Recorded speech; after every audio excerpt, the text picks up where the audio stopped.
I'm LP Master 6, and welcome to Excitebike Mario Battle for the Satellaview add-on to the SNES. Also known as Excitebike Vroom-Vroom Mario Battle, although most people on the internet call it Excitebike Bunbun Mario Battle Stadium. Bunbun just translates to Vroom-Vroom, which I'm not putting in the title because personally, I don't think the localizers for any Western language would have kept Vroom-Vroom in the title of a game. It is a very Japanese, very anime-esque thing to leave in. But that is its technical name. But I'm just calling it Excitebike Mario Battle. I don't know what this story crawl, is saying at all. I've never seen it translated. This game does not get the fan translation treatment that a lot of cool Satellaview games get, sadly. But as you can see, Stadium is nowhere in the title. In the upper right, it says Excitebike. In the upper left, it says Bunbun. And in the colorful letters, it says Mario Battle. See, I remember a little bit from my 3 semesters of Japanese in college. I feel old now that I can say in college. Oh, God. I don't know what it says at the bottom because I don't remember the context. The first letter is she, and I always struggle with the ones after that. And then there's a period at the end. One of those letters is E. There's ku, ki. No, that's not ki. That's ma. I don't remember. Enough about that. The reason people put Stadium in the name is because this is Stadium 1. There are 4 weeks to most live broadcasts of Satellaview games. If you've never seen me before, I've done a few of those. I'm LP Master 6, and I am Let's Playing in release order every game in every series relevant to the original Super Smash Bros. With a good few exceptions. And Satellaview games are broadcast live, where you could only play them at certain times. Luckily, the ROMs did survive because a lot of the ROMs you could save onto cartridges either temporarily or permanently. And all 4 weeks of this survived. They're all 4 different ROMs, and we'll be playing them all. And the game hasn't been made available in any form or fashion since. This is a remake of Excitebike. I'm getting ahead of myself. I'm just simply trying to say that Stadium is akin to Week 1, Week 2, Chapter 1, Chapter 2, etc. So, Stadiums 1 through 4 just mean weeks 1 through 4. So that's just part of the individual chapter name, I guess. The game is not calling itself Stadium. But, these are dirt bike stadiums. Also, the game is not broken, even though I'm pressing all the buttons and nothing's happening. Remember, this is a sound link title, meaning there was live voice acting broadcast over the Satellaview from its radio components, its satellite radio. And it had the Japanese voice actors from BS Super Mario Bros. 2, aka BS Super Mario USA. I've also done that on my channel. And it's kind of jarring because it has those Japanese voice actors, the old voice actors, mixed in with the voice clips from the Japanese Mario Kart 64. So you get Charles Martinet, who actually at the time of recording this is not the current voice actor for Mario anymore. This is 2023. Yes, I never say 2023 because I'm a contrarian. It just feels gross on my tongue, even though like 1923 doesn't. I don't get it either. You can make fun of me all you want. Not that that's important enough to make fun of me about. But it's explaining the mechanics of Excitebike, which I guess I should probably be explaining to you. But we don't get to hear any of the voice acting. I'm assuming there was music. There's no music in the original Excitebike. We get our choice of character here, Mario, Luigi, and Canopio. That's Toad's Japanese name. We cannot play as Peach or Wario. Is Peach holding a deflated balloon with her pinky? What is that? And I love that Toad is getting a wedgie from Wario. But yeah, we get a nice amalgamation of voice actors for this title, even though if there is music, I'm sure it's from an orchestrated soundtrack CD, like all the other Satellaview games. But probably not, because you're just hearing the dirt bike engine sounds and the voice acting. which is fine. I had two Let's Plays of Excitebike games, Excitebike and versus Excitebike. Excitebike was a black box NES title from 1984, but in my original iteration of the channel when I was in high school, be glad those videos are gone. Uh, yeah, my last Let's Play was versus Excitebike before I reset the channel and deleted all my videos to start over in 2017 with Donkey Kong, leaving out the Excitebike series entirely for now. So I can't use those as a basis, so I'll just have to explain the mechanics to you. Not that it takes that long. We finally get to play now. Here we go. The Y button, B button, in the original, is turbo. But new to Excitebike Mario Battle, and exclusive entirely to it, if you get 5 coins without crashing at all, you will enter Super Mode, which gives you the only music in the game, which is pretty sick.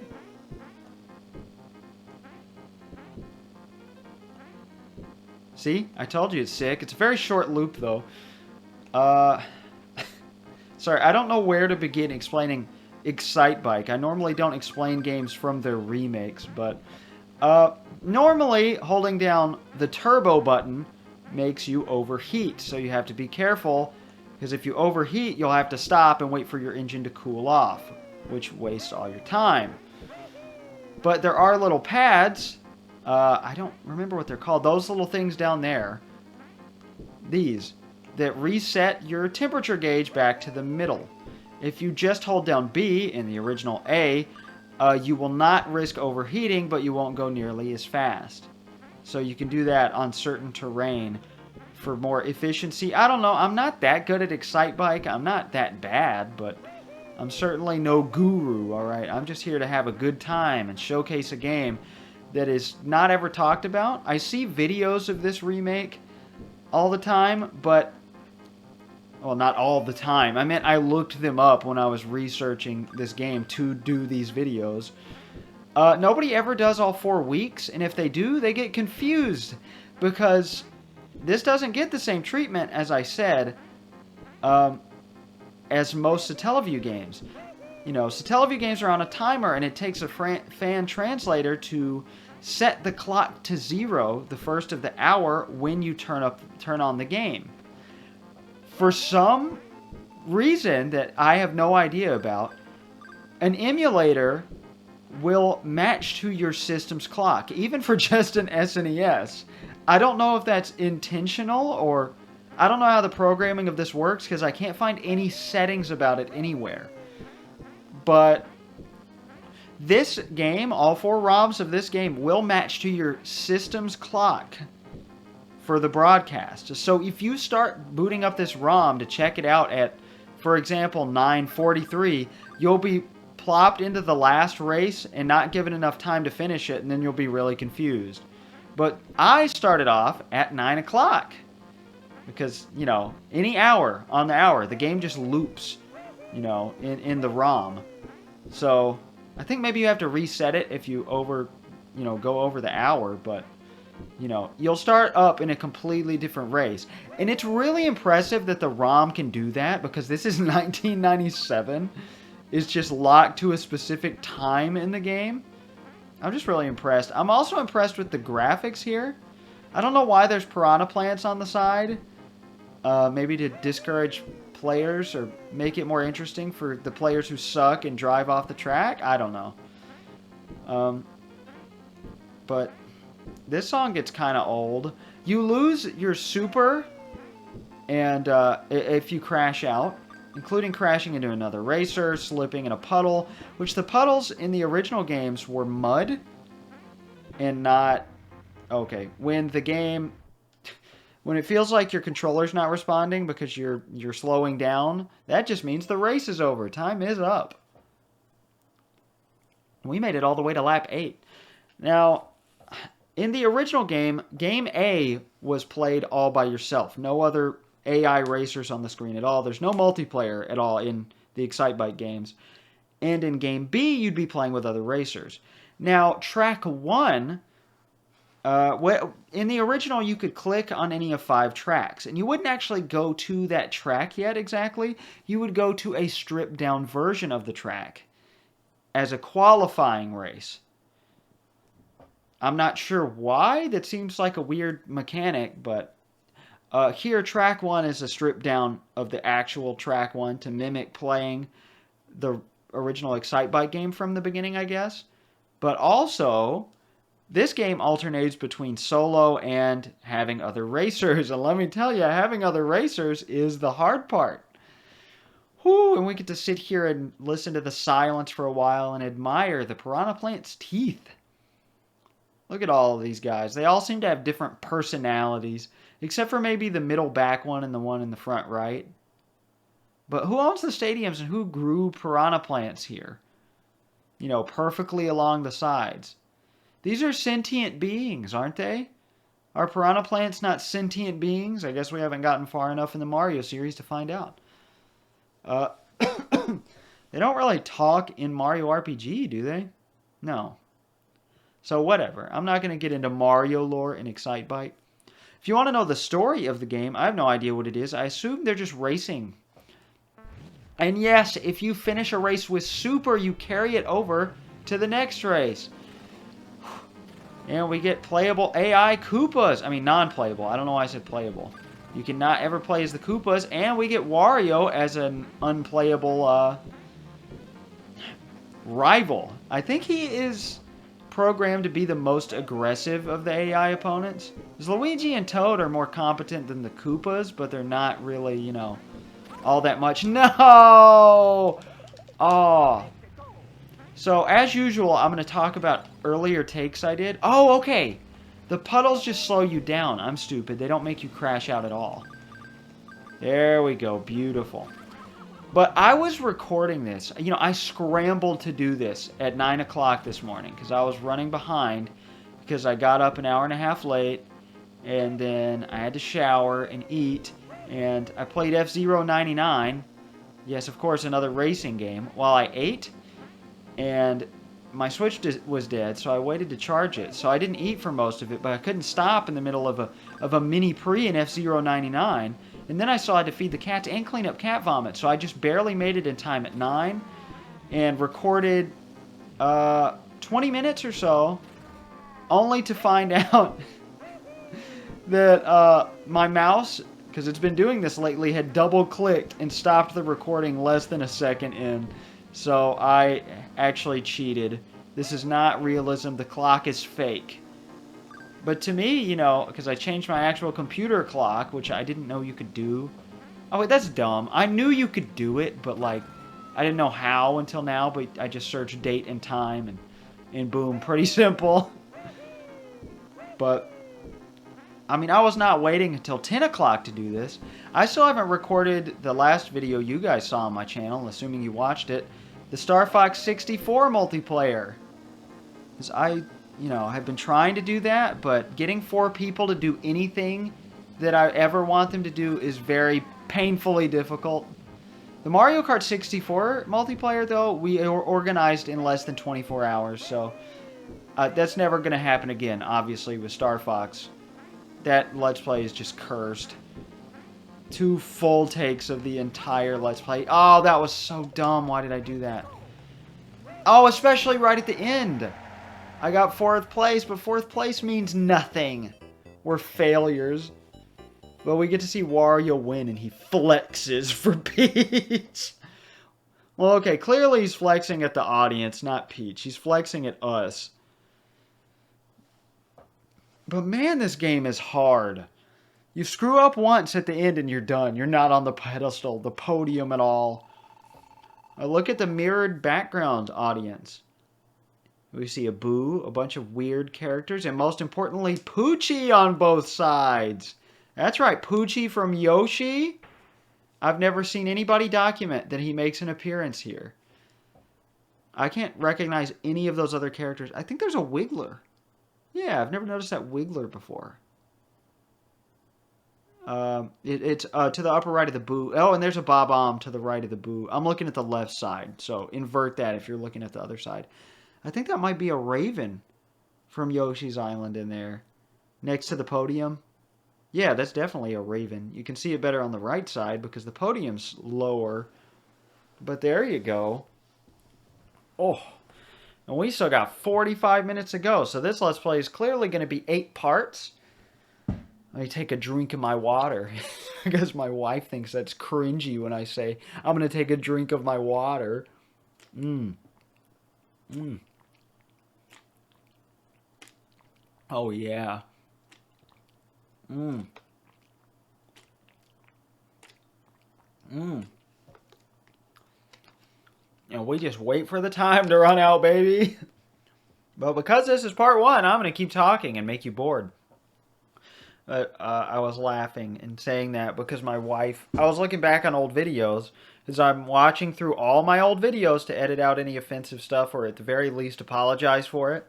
So again, I apologize for anybody who saw my previous videos from far in the past. There's even some offensive stuff. I was a bigoted guy even in 2021, 2.5 years ago. Ouch. So I'm sincerely sorry for some of the bigoted things that I said, but that's not the rant I'm going on about. I asked my wife for some feedback back then in my videos, you know, because I really wanted to make good videos. Because I had professional equipment, the stuff I'm using now, and lo and behold, it's worked out. I think my videos have been pretty great ever since Super Mario All-Stars, but my wife's only bit of feedback was, it's really cringy whenever you take a drink of your water and you say, I'm going to take a drink of my water. Personally, I don't think it's cringy. I think it's stupid. I think there's a good difference. Of course, there is some overlap, you know. But I don't even care at this point. Should we explain some Excitebike mechanics? There's not much to say. New to... Oh, that was bad. Come on, this is the same track as before, just with more obstacles and ramps and stuff. So get your act together. I don't know why they included this. Of course, they had 4 weeks to fill out of this game. You do want to angle your bike. That's something that first-time players of Excitebike never seem to figure out. And it took me a good long time. That angling your bike changes, you know, how you land. Because you can easily, you know, land the wrong way by tilting too far forward or too far backwards. Or just flat when you're on a ramp like that. And you'll crash. Which makes perfect sense, you know, given physics. So you want to land, you know, how you're landing. Which is honestly pretty complex for a Black Box NES game. No wonder it was a hit. Oh, I hope this frame rate is good for you guys. So honestly, if you focus on the background, like, oh, vertigo issues, my wife would throw up if she looked at that. But the nice parallax scrolling is wondrous. That was not as clear of an effect in the originals. Okay, that little thing we just passed over there, past that patch of dirt that slows you down, obviously. It looks like a puddle of ice, not like the puddles of water. I'm going to try to show it again. There's a few of those. You have to pass over them. They're not in the original games either. You pass over them and unlock them as, I don't know what you call them. Dash pan. That. It makes a little sound. That thing.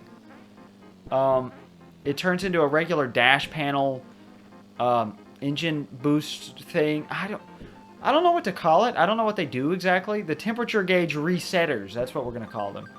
I'm sure they have an official name. Did I explain the coins well enough? I can't remember. Collecting extra coins gives you nothing. If you make another opponent crash out, he'll give you a coin. Well, they won't give you... I guess you steal a coin from them? I don't know. The game just gives you a coin. Who cares? Yep, this song gets a little old, but... Like, once you're like, man, I wish there was some more music, you start jamming out to this song again. And I think I am going to start cutting out some of this after week 1. Because there's a lot of waiting around. Like, I'm sorry. There's no possible clever way to turn that sentence into a hanging around by the counting crows reference. Way to let everybody know you listened to that song the other day. Because that's fascinating. You're such a fascinating guy for listening to, you know, late 90s, early 2000s rock radio hit. Ow, I bit my lip. I deserved it. This is the first game I've recorded in years, since before Earthbound, I think. Maybe the Mario's early years games I didn't have notes, but I don't have notes for this game. There's like one piece of unused content I can talk about, and I have it memorized, and there's not many facts about this game at all. Nobody seems to realize that it even syncs to your real clock, so nobody's played this game for whatever reason. The Excitebike series has, you know, its fans. I would love another Excitebike game. We haven't had one since 2011 at the latest of what you'd consider an Excite game. But I've never even played most of the Excite games. Mostly just the originals. Beautiful. Now we're going to do horribly. I don't like that this is like 30 minutes of just the first track, but with variations so far. So I'm ready for week 2. This isn't as strong as, I guess, any of the other SoundLink games we've done. I mean, sure, it's stronger than BS Dr. Mario and, you know, BS Yoshi's Panapon, because those aren't really full remakes or, like, fully original games. They're just ports that you could play at any time. But as far as the broadcast games go, this is the weakest. But it's still cool. It's no BSF Zero, that's for sure.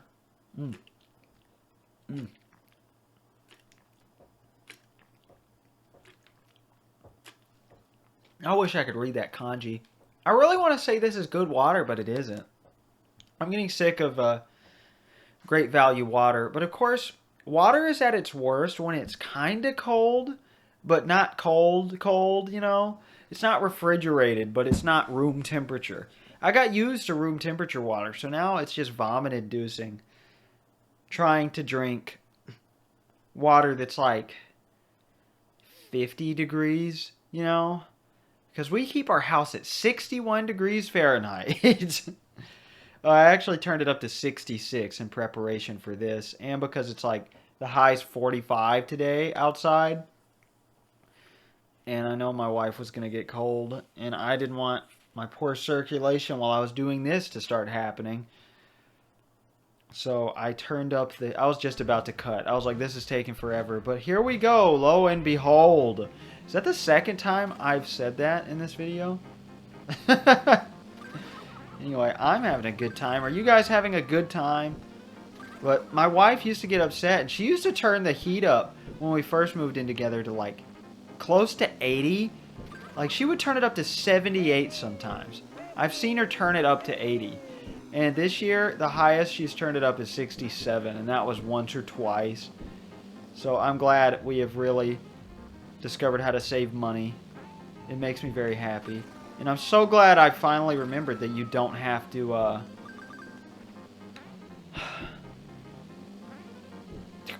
avoid the puddles to keep your super. That's great because then, you know, you don't have to worry about changing lanes at the same time an AI changes lanes. No. Oh, I thought he had us. Whew. Wario worries me. You know, I like that there's characters you know, can't play as. It's pretty cool. With unique sprites and everything. I don't know why it's so fascinating to me. Like, it's kind of the bare minimum. But then again, everybody in Excitebike looked the same. You know, which makes sense. That's not a complaint about the game. They're different colors, which is cool. But you always play as the red guy. Because, of course, that's the Nintendo color. And, you know, my favorite color. And I'm pretty sure the reason red's my favorite color is... I'm pretty sure there's two big reasons. Nintendo is the biggest reason, and red is the first color of the rainbow. Anything that's the first has a much higher chance of being my favorite. Because I have OCD. And I'm not... Okay, whenever I say that, it makes me cringe because it reminds me of people that are like, I'm so OCD. But then when I think about that, that makes me cringe because I think about all those Facebook posts that are like, that's really insensitive. And I mean, yeah, it is, but like, I've seen more these days of things, people saying that's really insensitive to people with OCD. And I've never once seen somebody with OCD actually say that.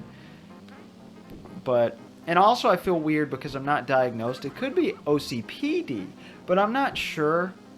I'm still awaiting to go to a therapist. Very excited for that. But you know, 2 days ago or so was the deadline for getting health insurance this year.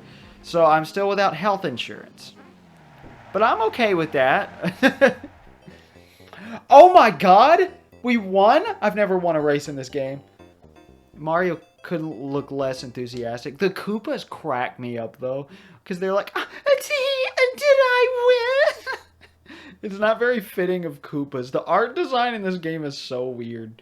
This game is such a beautiful amalgamation of, like, early days artwork, SNES, and, like, you know, the old voice actors and stuff, and then, you know, the new Mario Kart 64 sound clips, and, you know, Wario's here in a prominent role. Oh, we get cheering. That was probably there before. Is that all we get? One little tiny firework? Okay, no. I gotta say, that's one of my favorite video game sounds. The wow of fireworks. Especially with silence in the background, because I associate that with, you know, like credits or really good moments. Wario's hands are killing me whenever he flexes. Watch his hands. Like, I get he's supposed to have a clenched fist, but it just looks like he doesn't have fingers. At least on his left arm. The way we're looking at him, his right. And also his buttons on his overalls are the wrong color. His buttons are green. Are they not green yet? Oh my god, maybe they aren't green in 1997. Did I just spoil that for you guys about Wario's later character design? But he looks like a nice mixture of Mario Kart 64 and Mario Land 2. Well, and 3. Wario Land, obviously. Mm. Mm.